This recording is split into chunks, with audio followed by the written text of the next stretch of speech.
one. Okay, so today we're going to be talking about storyboarding. Last time we were together, we talked about script writing and kind of barely got into actual script writing. Today, what I want you guys to do and chat about for the first couple of minutes is not just what storyboarding is, but also what framing is. And kind of discuss amongst each other what it is that you guys are planning on, or what constitutes framing as opposed to storyboarding. So my question for today that I'm going to give you guys a couple of minutes to go through is, what is framing? And this time through, I want you guys to choose the individual that's seen a single film the most times of anyone in your group. And then I also want to know how many times you've actually seen that particular film. Okay, so give you guys a couple of minutes, let you guys go ahead and go through that really quick, and we'll be able to go from there. Hit the go button. Wow, that's so loud. One single movie multiple times.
All right, cool. So that'll be time up right there.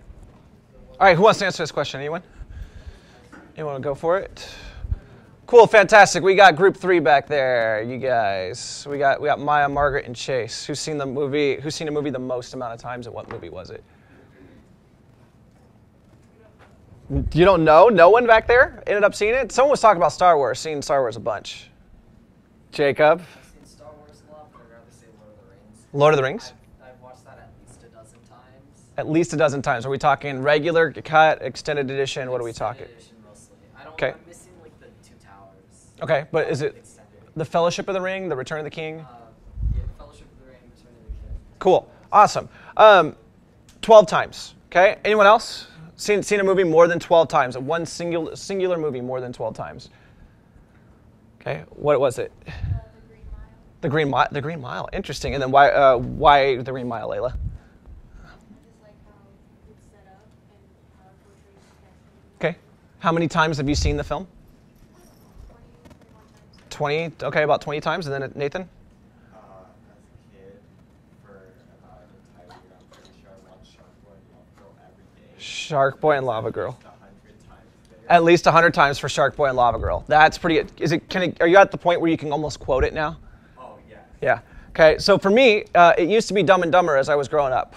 Right? I had seen the film, actually it came out in 1994, and the last time I kept track of how many times I've watched it was 94 times, because I remember the 94 correlation between the two. I used to watch, that was one of my films, go-to films, every single day. And what's interesting is I can see that movie in my head and start playing it out and actually verbalize the dialogue based on what I see in my head. That, however, is not the same singular film that I've seen the most times. Inception, which we'll watch during second semester here, is the film that I've seen the most. I have been showing it in class for the last 8 years. This will be the 9th year, and every single year I've had 6 classes, so that'll be 54 times just in class right there. But I had seen it more than 50 times outside of that.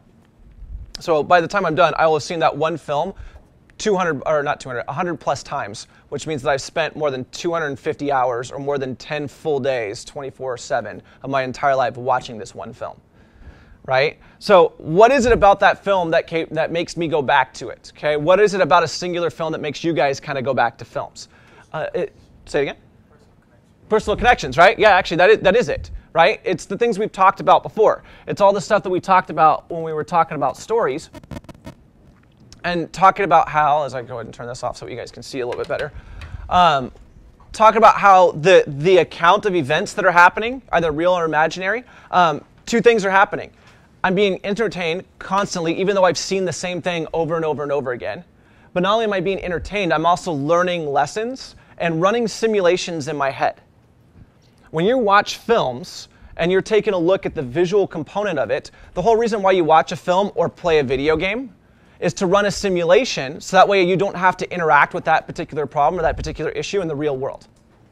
And what's great about that is if you can imagine it and think it up and you can run the simulation safely through the art of film, well, now you don't have to encounter that problem in real life, or if you do encounter that problem in real life, you know how to overcome it because you were practicing, right? Typically, a lot of individuals that like Call of Duty are individuals that end up in the military. Why? Because they're running simulations about moving through buildings and tactically taking individuals down. What's really interesting about that, though, too, is that those are typically men that start out scared. If you see individuals that are constantly playing games like, again, like Fortnite or Call of Duty or something like that, the reason why they're running those simulations again is because they don't want to be spooked by someone coming around a corner, and they want to be able to react fast according to whatever that person is and what it is that they're doing, and also be able to run through the simulation where they can figure out, hey, am I actually doing something that is right in this instance or wrong? Because if you accidentally team fire, you're going to get yelled at, right? So if you're actually running that simulation in real life where it's like, hey, you're looking for a deer in a forest, and you get spooked and you turn to the left and you shoot, you actually kill your friend, that's actually bad and horrible, right? So typically the reason why women like films that have to do with relationships and friendships and so on and so forth is they're running simulations, right? These stories, those accounts, events either real or imaginary, told for two purposes, entertainment and lesson moral learning, allows us to run those particular simulations. That's the reason why there is a simulation theory for a lot of people about life, that there's something else extra out there. I don't necessarily subscribe to this theory, but it's something that there's extra out there, and we are part of that particular simulation, and we're running a bunch of instances of different things, right? Because you can see how stories are kind of told in that particular instance. So that's what we talked about when it came to stories. Storyboarding, though, is a little bit different, because you can write this stuff out all day long. You can type it all down as an outline, as a treatment, as a script, but until you start visualizing it, you're not going to be able to bring it to life with a camera. Right? Anyone can go pick up a camera and take a picture. As a matter of fact, there was literally a monkey that grabbed a camera off the ground and took a picture and had his image copyrighted to him because there were so many people that were trying to get the copyrights to that image. Well, it turned out the courts ruled that that particular monkey had the copyright over his own image, even though he probably didn't necessarily know what he was doing when he was clicking the button and taking the pictures. Right? But the visualization of what it was that it was trying to do mattered a lot, because now not only are we thinking about this thing, critically thinking about this thing, well, now we can critically visualize this thing. And then once you can critically think, and then you can critically visualize, then you can have individuals critically feel. And when you have all three of those things running together, you can run a proper simulation, right? It's typically the reason why individuals that are from broken homes gravitate towards the Fast and the Furious franchise. It's about individuals, and if you remember back on their first day that we talked about this in class, the Fast and the Furious franchise really appeals to people who don't have biological family members. They'd much rather hang out with a bunch of people that are not biologically connected to them because that feels more like a family to them. Right? That's a way for individuals who don't have that biological connection to their families to run a simulation for what it's like to have a family of their own and to make them feel okay with the fact that they're not biologically related. Right? So when you critically think it through, and now you critically visualize it with storyboarding, you can connect the two together to give the feeling. And that's where the entertainment and the lesson or moral part kind of come together.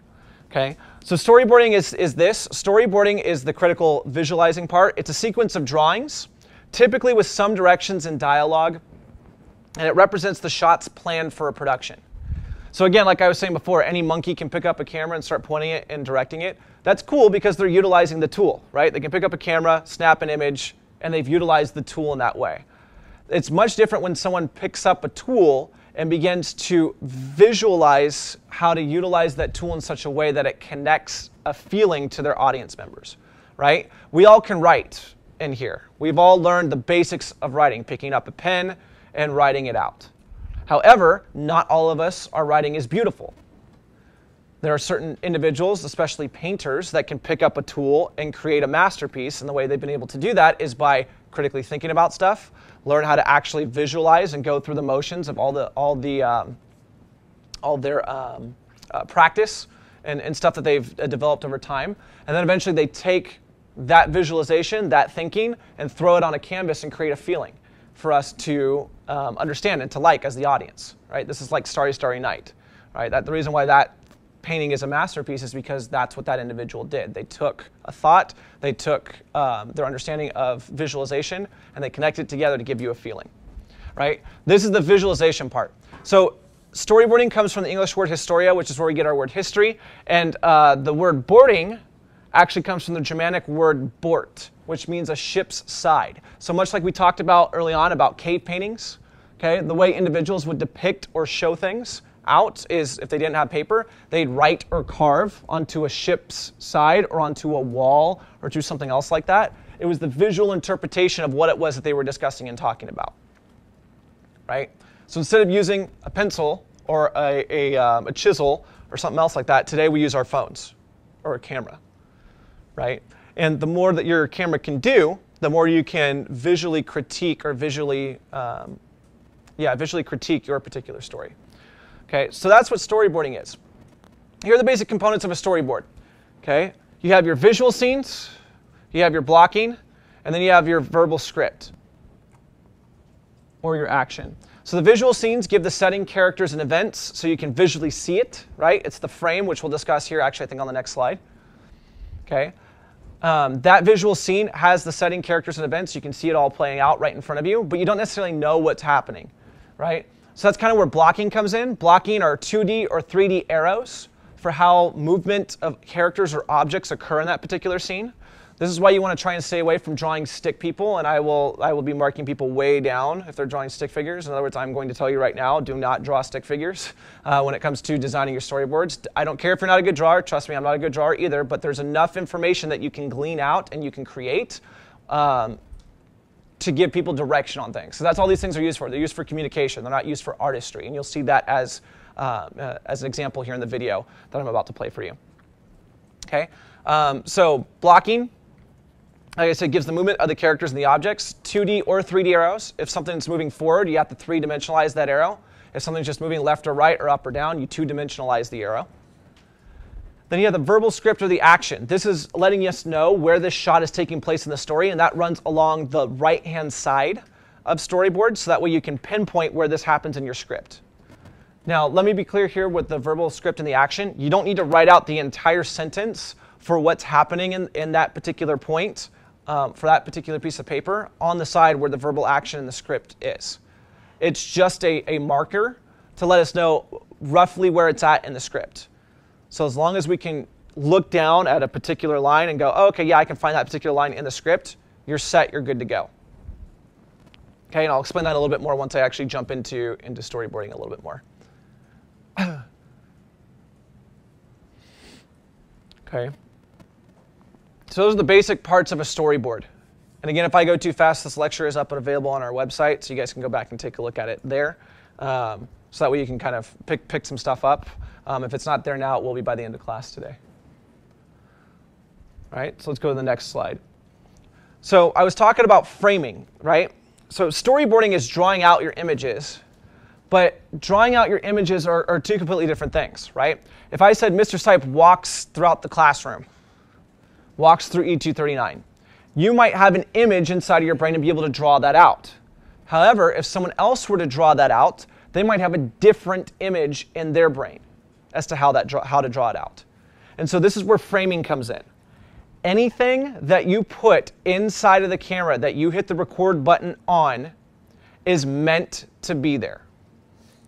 If it is not meant to be there, don't take that particular shot. Okay? And the reason why is because we're going to work very hard this particular semester and next semester on getting our shots right.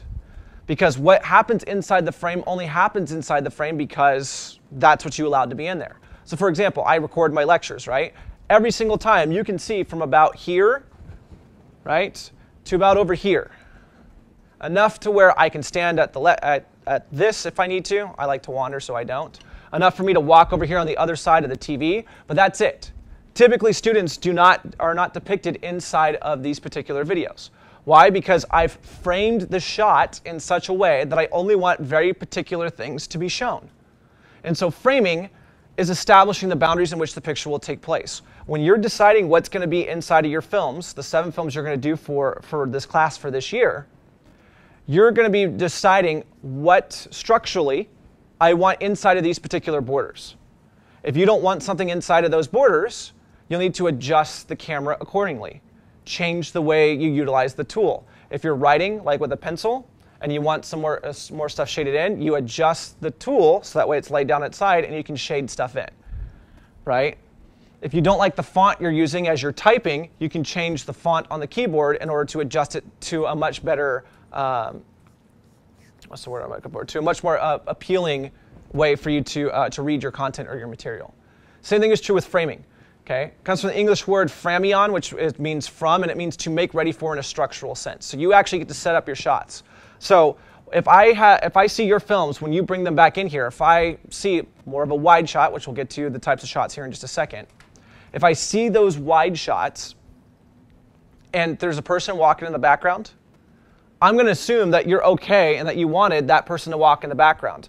As a matter of fact, if that person that's walking in the background ends up like flashing the camera, and because they notice that you're doing stuff, right? And they decide or whatever to lift up their shirt or whatever and show off whatever they have underneath their shirt, okay? I'm going to assume that you meant for that to be in there. Yeah, right?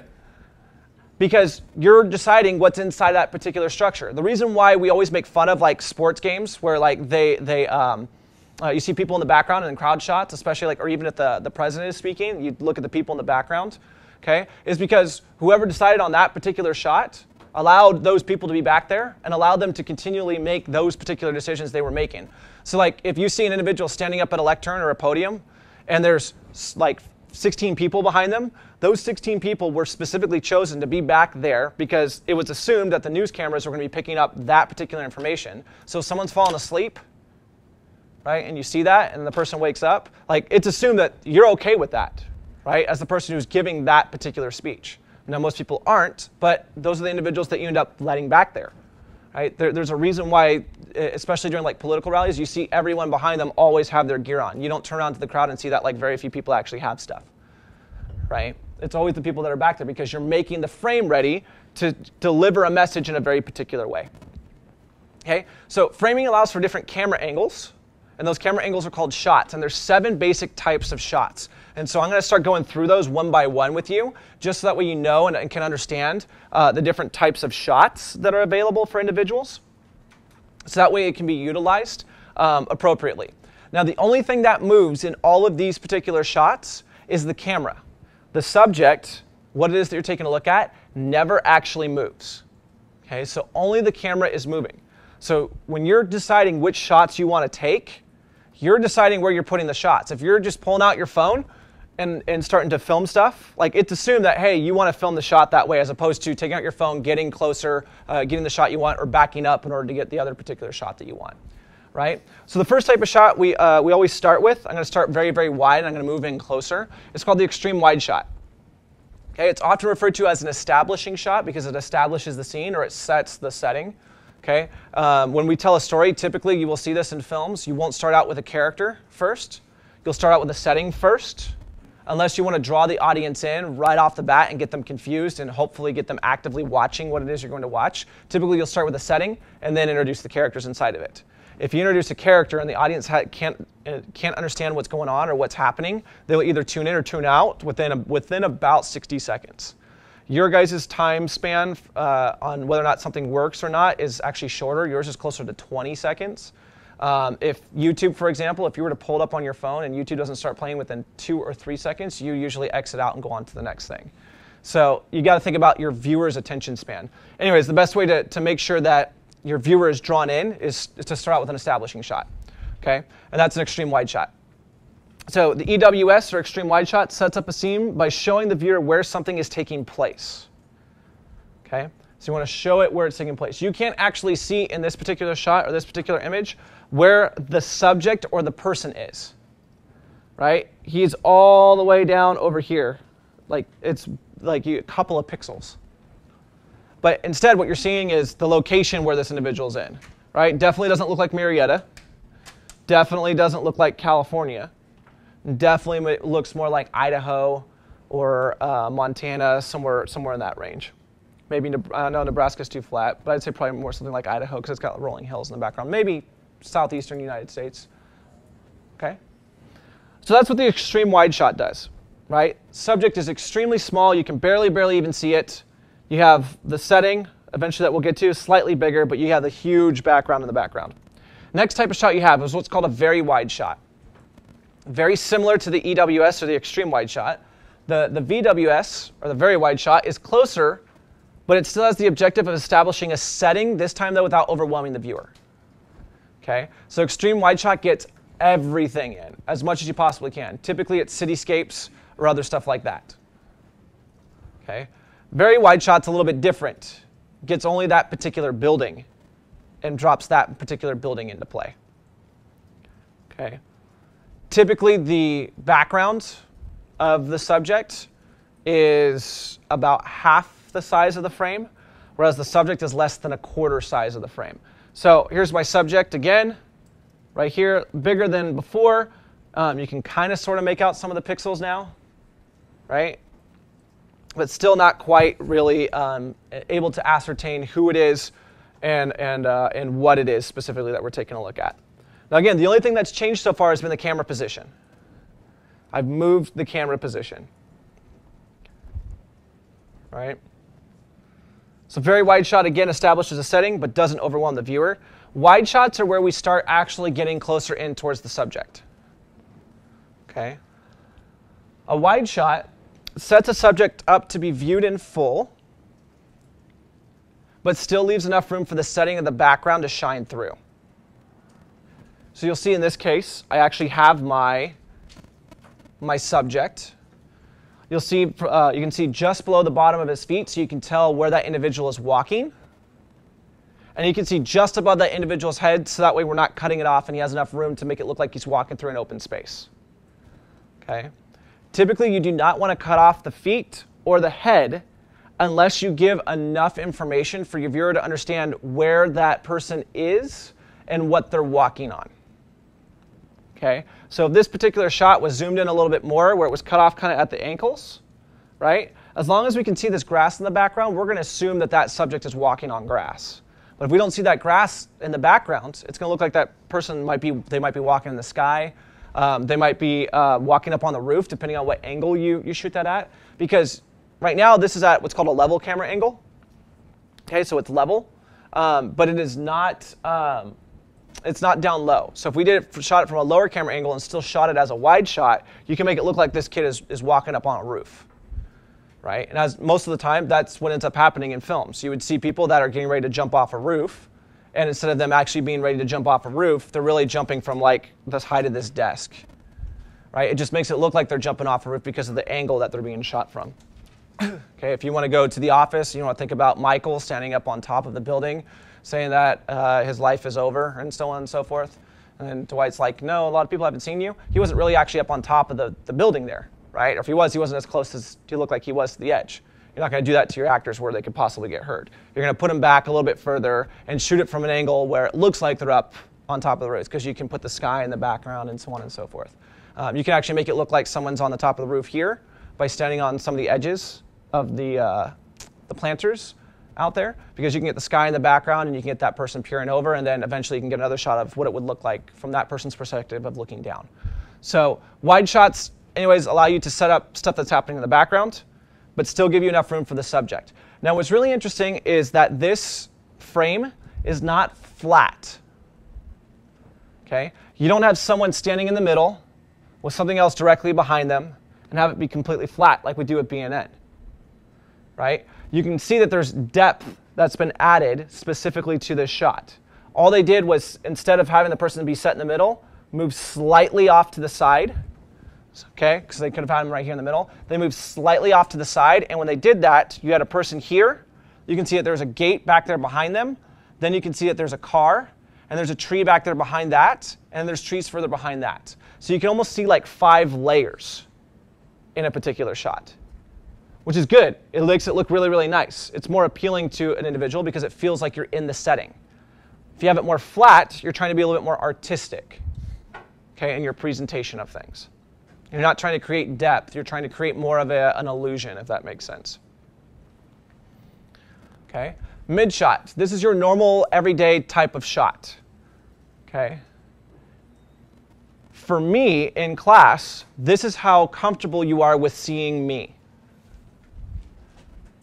As a matter of fact, the more comfortable you are with me, you'll notice that the closer that I get, the more you're okay with me invading your personal bubble and personal space. The less comfortable you are with me, the further away you'll want to be, the more you'll be looking at either wide shots or mid shots. Okay? So a teacher in a class, if you're in a class that you don't like, typically you won't sit at the front, you'll sit at the back. Why? Because it creates distance between you and that individual or the content that you don't actually associate with.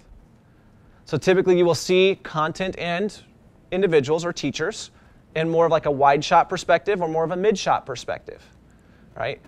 Typically classes that you like, you'll sit closer because you want to ask more questions of the individual because you're drawn closer to the content, and you'll notice that the shots, the way you view the individual are much closer and much more personable. Okay? The mid shot right here that we're taking a look at is also known as a normal shot. This is where you're okay with running into or walking into people on the street and be totally fine with them not invading your personal or bubble space. You'd see them from about the waist on up to the top of their head. Okay? The mid shot leaves part of the detail of the subject, so that way you can decide whether or not you like that subject or not. Yet leaves enough room so you, as the viewer, don't feel as if you're crowding that subject, because you don't know. Right? The more you don't know about something, typically the further away you put it away from yourself. Because the further away it is from yourself, the more secure you actually feel and that you won't be hurt. Right? The closer you allow someone to your personal space, the more willing you are to be vulnerable and get hurt. Which is why, by the way, it hurts a lot more when when your friend or your girlfriend or boyfriend dumps you, as opposed to, yeah, I know, right? Happened to me last week, right? Oh, what girlfriend? Oof, harsh, tough crowd. But then if that feels a little bit different than watching it on a movie screen, right? Because typically when you're watching on a movie screen, it's further away, and you have the barrier of the TV between you and the characters, and when that character dumps that other character. Now, what's really interesting is when you're drawn in and you actually like those characters, they feel like they're your friends, even though you might have never actually met them. Some of you guys probably feel pretty close with some people who are YouTubers who have vlogs and so on and so forth. It's because of the way they set up their shots and how they communicate to you. Okay? If someone else out in the quad gets dumped by his or her girlfriend, you could laugh about it and be like, oh, did you see that? And like film it with your phone and stuff like that and then put it up online for other people to see. That's fine because it's happening to someone else. You're far away from it. You're not close to it and having it actually happen to you. So you'll see as we get closer, you're now starting to make decisions about this subject and whether or not you like or dislike this particular subject in some way, shape, or form. So if you end up liking a subject or feel it okay enough to have a subject start to invade your personal space, you would move to what we call the conversational shot or the medium close-up because it has a more conversational feel. As a matter of fact, if you were to look at the person on your right or your left, typically who you're sitting next to you, that's about how far away they are, and that's typically what you see. You see typically from their mid-chest on up to just above the top of their head. Okay? No, it is not me. Everyone, all the time, man. Pulled images off the internet. Look like a kid from Idaho, I swear. Okay. What's really interesting is that this shot, typically, by the way, girls, is what men see when they talk to you. Guys, typically, this is what you see, this is what girls typically tend to see when they talk to you. Actually, they see something slightly different, but I'm going to start right here with this shot. if you're taking a look at this conversational feel from a man to a woman, you can see how certain physical features can pop into view, right? Because if we're going from the mid-chest on up to the top of the head, and an individual, a guy, is having a conversation with a female, you can see how low-cut shirts that expose cleavage now play a part in the conversation between two individuals, right? We're not talking about whether or not it's right or wrong, but you can start to see how it actually develops in conversations. So there's some girls where they're like, oh my gosh, he only talks to me because I look good or whatever. Yeah, if you take a look at this shot inside this conversation, you can see how that individual, how a dude, can have a conversation with a female, but still not be looking at her face, right? Okay, girls are a little bit different. And again, we talked about this, and this is just on average. This isn't true for all men or all females, right? There are some guys that are different that don't typically tend to look lower below the chin, right? Even though it's within their frame of mind usually when they're having a conversation with someone, okay? Some guys, mostly girls though, are talking with men like this, close up, because it's different how they're having a conversation than we are, okay? So in a close-up, a subject takes on a very detailed form. The subject should take up nearly the entire frame and is considered to be important to the scene. So you can have a conversation at a medium close-up length because guys are trying to make sure that they're not encroaching too close on women. Women typically want to get to know a person much more deeply and much more intimately, and the way to do that is to get closer to it, so typically they will watch this particular space, right? It's the reason why hand-holding is a thing. Conversation with individuals is a thing because both of those things require close-ups. They mentioned kissing and making out as a thing and so on and so forth, and we'll get to that as we go a little bit further along. But the closer you get to a particular subject, the more emotionally attached or detached you will get from it, right? So far, the only thing that's moved has been the camera. The subject hasn't moved at all. As a matter of fact, for this particular shot, you wouldn't know that there's a truck behind this individual, right? Like we just saw 2 images ago, because all we see is very much a blurred out green, it looks like greenery, shrubbery of some sort. Might be an orange tree, might be a lemon tree, because you can see some like orange or yellow in there, right? You can do a lot with close-ups. And what's really interesting is it doesn't matter the location, right? This shot could have been taken somewhere completely different, yet still look like it was in the previous location because based on stuff that you saw in the background, all you have to do is kind of fill that stuff in. You don't have to fill in all the details, right? Because we framed it. We've said anything outside of this space, this space, this space, and this space does not matter to what it is that we're talking about. We're only going to concentrate on the close-up part of it, only on the detailed part of the subject. Okay? So typically with close-ups, the closer you get, the more of a detailed understanding we should have for the subject. And then the last part of that, when you get really close to a subject, okay, you have a very, very emotional reaction. Some people either say whoa or yikes or something else like that usually when I put up this image, right? Because the extreme close-up literally gets in the face of that particular subject.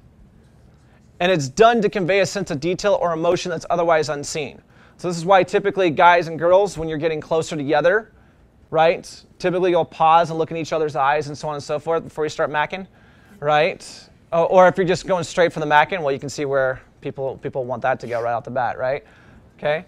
But if you pause this close, you can't really get closer to another individual. Now imagine talking to your parents or someone else like this close, and then having them lie to you. Yeah, exactly, right? I'll beat them up. Take them down. Say, screw this, I'm done with this, right? Because this is as close as anyone can actually physically get to you, right? And so what you want to do is if, let's say, a major character is about to die, let's say you have 2 lions that are going at each other, that are brothers, that are fighting for control over a kingdom, right? Like you would have in something like, let's say, The Lion King. You're not going to have these major wide shots as something is occurring that's important to the emotions and the feelings of the detail of the scene. You might start out that way, but then you're going to bring it in. And if you go back and look at the 1994 version of The Lion King, you'll see that you're in pretty close on both Scar and Mufasa as they're having this conversation, and then you back out as Mufasa gets thrown down by Scar, right? And you just see it in slow motion. And now instead of being involved in the emotion, you take that emotion and have people step away. And when people step away, they go, no, I can't reach it. Right? Because you were just there. You had a chance and you missed it. You're not really physically doing this in your brain, but that's what your brain is actually doing. It's going, no, wait, I don't want this to happen. No, I can't quite get it. Right? Because you brought people in and then yanked them back out. And so when you're deciding what type of shots you're getting, you get to play a lot with people's heads, with people's emotions, and then eventually with the way that they think about different things. Right? And that becomes really, really valuable and really important when you're trying to decipher who has, not necessarily who has power, but who has understanding of a particular subject, and who has, I don't want to say the word control, who has, not manipulation, someone who has authority, that's a better one, to call things as they are, right? Most of the time, if you were to take a look, I'll give you a great example. If you want to go back to 2016, okay, with the debates back and forth between candidate then Trump and candidate then Clinton, what was interesting is that our current president is 6'4". I'm 6 feet, so our current president is 4 inches taller than myself, so he's up to here, right? Yeah. Are you really 6'4"? Legit, okay. By the way, just to throw that, you want to come up here and show everybody, or no? Are you okay with being on camera doing it? But yeah, I just want you to see this. This is kind of interesting, okay? Right? Look at this. Who are you gonna really value their opinion more, right? Not mine. He's way taller. Has a better understanding. Thanks, appreciate it. Right? He comes across as more mature, more understanding. Even though we have a similar body type, he has more of it, so he's got to be better, got to be smarter, right? So to counteract this, what you would typically have to do is you take someone like candidate Clinton, who is like 5'6", and have them step up on a podium or step up on something to make them appear that they're about the same height. And so when you have a shot of individuals, you can make it look as if that candidate is looking down on another candidate, and if that candidate is looking down on them, it looks like they're exerting power. Makes them look like a big bully. All right? Because typically bullies are not smaller than their victims. They're bigger. Yeah, Chihuahua. Yeah, dude, you better watch out for Chihuahuas. They're insane. Little yap dog. Okay. But still, when you have those type of things, you can utilize, even though you're just conveying the news, you can convey an emotion that either you as the camera operator has, or that the producer is actually calling for that may not actually be there just by the way you frame the shot. So right now, we're seeing very, very interesting detail in this character's eyes. If I were to start going back and cycling through, okay, you can see the further I get away from the subject, the less you care about him. But then the closer that I get, the crazier it is, right? So framing becomes really, really important in us understanding who and how a subject is and what it is that they do and how they operate. So framing is extremely important as you guys are developing your particular stories. Now, I want to show you how this is actually used when it comes to storyboarding. What I'm going to do is I'm going to pass out some storyboarding paper to you, and I'm going to explain it after we take a look at this particular video. I'm going to come around and pass this out as this video is occurring. We're going to take a look at, ironically, The Lord of the Rings. Okay, we're going to go behind the scenes of this particular film and take a look at how that film got made. How did it start out as an idea that was eventually bought and paid for 3 films for $300 million at the time? Nowadays, it'd be over $500,000. Without any film coming out, $500 million. A studio company put in $500 million for these films. If they missed and didn't do well on the very first film, they had 2 ticking time bombs right behind them, right? That are not going to do well inside the theaters. Why were they able to risk spending that much money very, very early on for these films when they didn't even actually see a frame? Okay, so let's take a look. When you're doing 3 films back to back, the danger of the train derailing was huge. We knew we had to plan these movies as detailed as we possibly could because there'd be very little room for error. When Peter set out to start designing the film, he basically pre-visualized every shot. Sometimes with a high level of detail, sometimes just as a sketch. It's to give everyone, including Peter, a good feel as to, okay, this is what the flavor of the film is, and he can then evaluate where scenes are running too long, even scenes that he may want to cut out entirely, all before he's wasting film, shooting actors and sets and having a crew costing tens of thousands standing around. So I want to start there. You got a question? What's up? Just hold. Oh, you need one more. You should have 5. That's good enough. Five should be about right. I'll explain what it is here in a second. But thank you. So you notice right off the bat, okay, talks about how you can evaluate where scenes are running too long. It allows you to see what's happening in scenes all before you have people standing around trying to figure out what shots they're going to get. So whenever you're actually going to produce a particular film, you want to try and visualize it and draw it out for people so they can see it before you ever go out and actually film it. Right? Because if you're going to go borrow or rent a new red camera, right, a new Red Dragon that costs anywhere from $15,000 to $20,000, and you want interchangeable lenses that cost $5,000 to $10,000 a piece, right, to be able to change, you got to know what you're doing with those tools before you really start utilizing it, right? And so that's the reason why they're starting out with storyboarding. They pre-visualizing all their shots, making sure everyone knows what it is, all before you have thousands of people standing around going, okay, what do we do? Right? So that's what they're trying to get at here. We had to run a very tight ship, as it were, so that when we started shooting, we knew we'd get tired, we knew we'd get exhausted, that all sorts of pressures would descend on us, and we just had to have a great focused plan to be able to get us through each day. When we were developing the movie, Peter spent an extensive amount of time committing the film in its entirety to storyboards. And he ended up storyboarding all the films, you know, basically every frame we see in these films had already been storyboarded by Peter. And so we're able to work from visual reference. The storyboarding process was the most basic form of pre-visualizing the film. It's 2D pencil drawings, single panels, nothing's moving, there's no real evidence of what the camera moves are going to be. You get an idea, okay, we pan from this character to this character, we tilt down from this object to that object, but we don't get any feel for how fast those camera moves are, or actually even the logistics. Christian storyboarded most of the films that I made. So that's where we're going to start right there. If you go back and take a look at this, right, you can see very, very early on what the shots are going to look like, all before you have people around on set. Okay? Sometimes a lot of detail, sometimes no detail. Okay, but you can see, okay, we're going to have 2 characters in this particular shot. It looks like they're walking because the background behind them changes, right? You don't know how fast it's going to be. You don't know what the logistics of those shots are going to be because you still have to get together with your camera crew and figure out, okay, now how are we going to get this particular shot? But it gives you a very, very good understanding of what type of shot or how the shot is supposed to look. And what's interesting is they actually showed what we're going to do with our project. Okay, we're going to create an animatic like this, where you start and take a look at one shot and then move down to the next shot. So we can see that there. And then we're going to move down to the next shot. Okay, and this is how you can actually start editing your film or start seeing what a film is going to look like before you actually go out and film it. Now what's interesting is they're going to give you a little bit of insight on how Peter Jackson found Christian Rivers.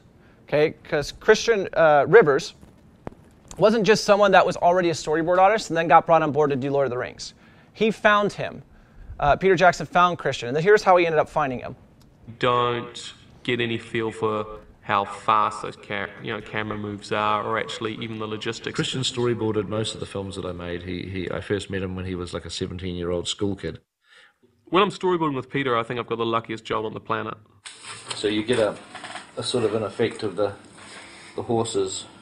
I sit down with him, would be and he kind of describes like the shot to me. So usually I get it in the first drawing. Sometimes I have to push it to 2. If it's a really difficult shot, I might have to just quickly do a 3rd sketch. Okay, so we first met him when he was 17 in high school. He was actually going around just looking at all the different stuff that was available at these different high schools in New Zealand and found Christian Rivers inside of his art class drawing. Said, hey, basically I'm making films. Can I have you try and draw something out for me really quick? Your drawings are really good. And he goes, yeah, sure, what is it? Peter Jackson tells him, Christian starts drawing and starts realizing that that's exactly what Peter was seeing in his head. Basically said, after you're done with school, come see me, I got a job waiting for you. Bing, bang, boom. It's kind of how this industry works. So for people that are like trying to break into Hollywood and stuff, and that are trying to figure out like how can I get a job, it's really about who you know more so than what you know, and making sure that what you know is valuable and attainable to be able to demonstrate on the spot when someone randomly comes up and actually asks you to demonstrate it. Okay? What's interesting about this is that you saw Peter Jackson, his drawings, and you'll see it here coming up here too, aren't that good. They're not good. The point of storyboards isn't to have good drawings. It's to have enough clear communication for individuals to understand what type of shot you're trying to get across. So when I ask you guys eventually to start storyboarding your stories, you can choose the best artist in your group, but more than likely we need to find someone who's very good at communicating to everyone in the group what the shot's going to look like. Because if your director is sick or can't show up, or if your camera operator who has been playing out the shots transfers schools or transfers out of the class, like we had a couple of people already doing here. Actually, they transferred out of the school. Okay. You have to be able to make up for what those individuals wanted. You have to try and bring those shots back because they're essential and part of your particular story. She understands very much the sensibility that I have, and we started storyboarding as we were writing the script, so we didn't even wait for the script to be finished. It's his way of checking that the ideas that he has for telling the story are going to work. I mean, that is the single thing that I think storyboards are most valuable for me, is that they're a cheap pass at the movie. You know, I get to make the movie at a really, really low cost for the price of a few pencils and some paper. But it effectively has put me through the process of making the film. As a director, I've had a go. I've done version number 1, and I can get to look at the movie complete. Which was a great tool. It was never intended and never was the final version of the movie. I've worked with some directors who will storyboard their film, and you'll really see those storyboards on screen. Peter's not that director, that kind of a director. Peter uses it for inspiration, for communication with the departments, but you know that those storyboards are going to change. They're a starting point, not an end point for Peter. Okay, and that's how it's going to be for you guys this year as you're working through your storyboards, right? These aren't like you have to go out and specifically film it this way. This gives you a chance to make your film, though, before I send you out to go make your film. So that way, when you go out there with a camera to go film your particular video, you already know what it's going to look like and what problems you may encounter before you actually go out there and start to encounter them, right? You get a chance actually to go through your story 5 times before it ever actually ends up on camera. You write it out, you develop it, brainstorming, that's 1. You write it as an outline, that's number 2. You write it as a treatment, that's pass number 3. You script write it, that's pass number 4. And then you storyboard it, that's pass number 5. So that way, by the time I actually give you your camera to go out and do stuff, there's already the expectation of, you've already been through this 5 times. You should have fixed this stuff by now, right? You've had practice. It's like doing the layup drill in basketball, constantly doing layups. If you miss a layup in the game when you have a player on top of you, coach is going to pull you out, put you on the bench. Happened to me all the time. Well, not all the time because I didn't miss that many layups. But still, if I missed a layup or a dunk or I was trying to show off rather than doing what I was going through on the drills inside of a game, didn't matter how much we were up by. Coach would sit my butt on the bench. Right? Because I wasn't doing what I had been practicing, what I had been preparing myself for. So that's what storyboards do. Now, you'll see these 2D arrows, okay, that are used to show you movement of objects and characters in the scenes. You can see a character and an event happening. In this case, it's a foot stepping down, right? And you can tell what type of shot it is, a close-up, all by the drawing. Right? So if I were to hand this off to someone and say, go replicate this, they're not going to go out there and hold a camera like this. They're going to go out there, put the camera down on the ground, have someone walk and step in front of it, and so on and so forth. Because you can tell a lot based on the storyboard. Okay? Now what they do here is actually what we're going to do for your project next Wednesday. Right? You guys are actually going to come up here and show off your storyboards that you draw out, that you begin starting the process of doing today. We're going to see the visual interpretation of what your story is going to look like as you're doing and reading off your script. And I'll explain that a little bit more as we continue to go along. But let's take a look a little bit more at what these guys ended up doing. Not only doing the storyboards, but then having them shaded and then photographing them as an animatic. We had made what we called an animatic, which was basically videotaping each frame of the storyboards. The storyboards are all, they're digitized, they're edited together as the shots will or would be edited together in the film. And it's basically a little black and white 2D drawing version of the film itself. We'd got some local New Zealand actors together in a studio, and there was 5 or 6 actors, and they had read through the script in a recording studio, playing the different characters, and then those voice tracks had been edited with the storyboards. So what's really interesting about this is before they even brought in the actors, they already brought in voice actors to record this, so you basically got to see the film before you actually started acting in the film. Makes your job way easier and much better as an actor because you've seen what performance doesn't work, and now you won't go there, and not only that, you can see what works and then enhance it. Right? So this is kind of what what Elijah Wood was seeing when he would come in and take a look at the stuff that they had already put together after he was hired to be Frodo. What are you doing? Fried eggs, sausages, and nice crispy bacon. I've saved some for you, Mr. Frodo. You idiots! Put this out! Was looking at a version like of the Lord of the Rings as almost like a comic book with words, and we put temp music with it. You're seeing the storyboards as they pace in the film, as you want them to pace in the film, and so you get a feeling for the progression of story and the pacing of the storytelling. Peter told us about it, and he was like, all right, I'll screen it for you before we start filming. And we all got to Pete's house, and he screened us this animatic, and it was a trip to read the script and talk about the script and get ready for the process of making the film, and then suddenly see a very rough compilation of those ideas put onto the screen. I mean, in some ways, we felt like we'd watched the film. What was great about that is the script was powerful enough that it actually came across and it resonated in that rough form. And that's the big thing, is making sure the script is set, because until your script is set, you can't really do a whole lot with the storyboards. So what I've done today is I've passed out storyboards to you guys. I know there's not one for each person in your group. There's a reason why there's not one for each person in your group, but that's because you're supposed to do 1 page of storyboard for every 1 page of script, thereabouts. You can have more than 1 page per script, but you shouldn't have less, because it depends on how many times your shot changes. Okay? As a matter of fact, if we were to go back through, if I were actually just to continue this, well, let's just do that really quick. If I were just to continue this particular video with no sound, and you were to count how many times the shot changes, okay, so we're on 1 right now, right, and I'll keep the video up here. We're still on 1, and you can see it kind of gets boring after a little while. Then we have 2, right? Then eventually you'll go to another shot.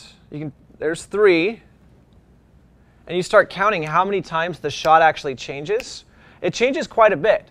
If I were to go back actually to just the animatic, really quick, that they actually played, right, for just this particular scene, watch how many scenes are storyboarded. 1, 2, okay, we're still on shot 2, shot 3, shot 4, shot 5, shot 6, shot 7, shot 8, shot 9, shot 10, shot 11, shot 12, and shot 13. That's definitely less than a minute, right? And that was already 12 frames. So we want to be as detailed as needed, not as detailed as possible when it comes to developing our storyboards and scripts. So that's the reason why I say usually 1 page front and back per script, because that gives you about 8 storyboards for every 60 seconds.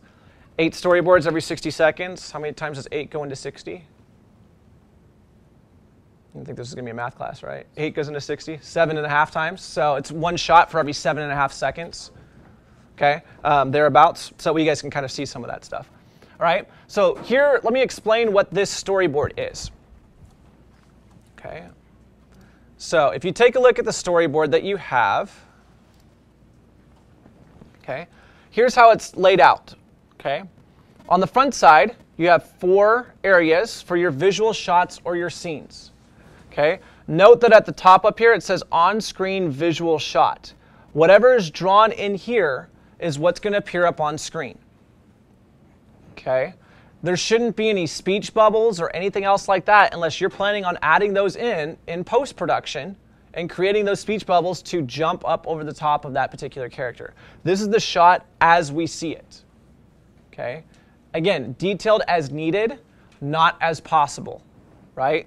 Don't necessarily need to be adding trees in the background or adding a lot of stuff in the background of your shot unless those things that are in the background play into what your shot is actually supposed to look like and do. Okay? The next thing that you'll see is right underneath of this visual on-screen shot, there's a space down here that says shot. Now the reason why it says shot is because it's asking you what type of shot is this. Is this a wide shot? Is this a close-up? Is this a medium close-up? Okay, so that way we can tell what type of shot it is that you're looking for. So we might not get this exact shot, but we know we're going to get a shot close to this. Next to it, underneath this box, you'll see that there's a number. The way we number our storyboards is based on scene, and then shot number based on that scene, and I'll get to that here in a little bit. But typically you'll always start out with shot 1.1, because it's scene 1, the point, and then shot 1. Okay, and then you'll continue down. Scene 1, shot number 2 would be 1.2. And then let's say you switch to scene 2, you would switch it and do shot number 2.1 because it's scene 2, shot 1, and so on and so forth. You'd continue all that stuff down here. Okay, that's this left side of the page. The right side of the page over here is the verbal action or script. So if you remember what I talked about before, we need to know where this particular shot is happening in the script. We already know it's scene 1, shot 1, or scene 1, shot 15, whatever that is. But where exactly in the script is this taking place? Is this taking place during someone's dialogue? Is this taking place during the action? Where is that particular shot taking place? Notice there's only 4 lines because we don't need full detail. We just need to know at what point that shot should be taking place, because as you're editing, you're going to go back and make sure that these shots occur at those specific edit points, or at least near those edit points, so that way you get as close to the film that you guys have developed in pre-production in post-production. Okay, so you would continue to write those all the way down here on the right-hand side, and you would continue on the back side, where again, there'd be more shots and more places for you to label that information in. At the top of each page, you'll see there's an area that says assignment name. For this particular assignment is going to be called Egg Story. But typically when I give you guys an assignment, a story outline, or not a story outline, a project outline, it'll have the title of the assignment on top of it. So that way you can just write in whatever it is you need to write in for that particular assignment name and get that to work accordingly. Over here on the right-hand side, this is where you will label your group number and then what period you're in. So if you remember, groups go this way, 1, 2, 3, 4, 5, 6, and then of course period 3 is period 3. Because I have a listing of all the people in your group for this particular project. Now, anytime you do a group project, you will need only to turn in 1 copy for the group. Anytime you do an individual project, you'll need to turn 1 copy in for yourself. And so when you turn in for yourself, instead of group and period number, you'd put your name and then what period you are, because it's an individualized project, right? Pretty simple, pretty straightforward. This can't start being done until this starts being taken care of. Okay, so if you remember last class period, we went over and talked about your particular scripts, right? I can't begin to start to write or draw out my storyboard until this part of the script is done, right? So you'll see that there's tons of stuff that appears in my particular script right here. A dumpster is sitting, lonely, some trash is on the ground, litter, remnants discarded in a place where no one cared to properly dispose of them in a bin, then suddenly warp. Okay, that could all be 1 shot. That would be scene 1, shot 1. Or, and by the way, that shot would be more of like a wide shot, right? Because I want to get all this in there. I want to see litter, I want to see remnants of that aren't discarded in place, and so on and so forth. Or this can be 4 shots. You can get a nice close-up of a dumpster sitting, lonely. Then you can get another close-up of trash on the ground. Then you can get a wide shot of litter and remnants discarded in a place where no one cared to see them. And then you get another shot of where people are going to warp in right next to it. Right? There's a lot of different ways that can be interpreted. Your group is the one that's going to be deciding how this particular part is supposed to be interpreted. So that way when it comes time for you to draw out your storyboards, I'm either going to see 1 shot for all of this, or I'm going to see 4 separate shots for all of this particular action. Right? So you can start to see how that's lined up. Then, as you guys are going through and taking a look at your stuff, you'll be able to watch and see how your particular film plays out. Okay? So that's where we're going to start for today. By the way, this almost brings us to the end of pre-production. We haven't quite hit production yet, where we start dealing with the camera, and then post-production, where we start editing. But this gets us put in the ballpark for how we start putting this stuff together. Okay? You should have a story outline, a story treatment, a script, and storyboard all ready to go by next Wednesday. So we have about a week to do this in, right? I'm going to give you guys all the rest of class for today, and I'm going to give you guys all of class for next time that you're in here to do this. Because you're going to need basically it's at least an hour for each particular part of this project. Now you might be ahead. Some of you guys might still be, or might be done with your script, or maybe not quite done with your script because you didn't really get to work on it last time. You might be starting your script this time. But you're probably going to need a good class period or 2 to really make sure all this stuff is done. But as Peter Jackson said, you don't need to wait for the script to necessarily fully be done before you start storyboarding. Wait until the script's halfway done, and then start going about the storyboarding process. You can't really get to the storyboarding process, though, until you've done the script. You can't get to the script until you've done the treatment, and you can't do the treatment until you've done the outline. So that's where I'm going to have you guys continue to work on your particular project, and then we'll be able to pick stuff up from there.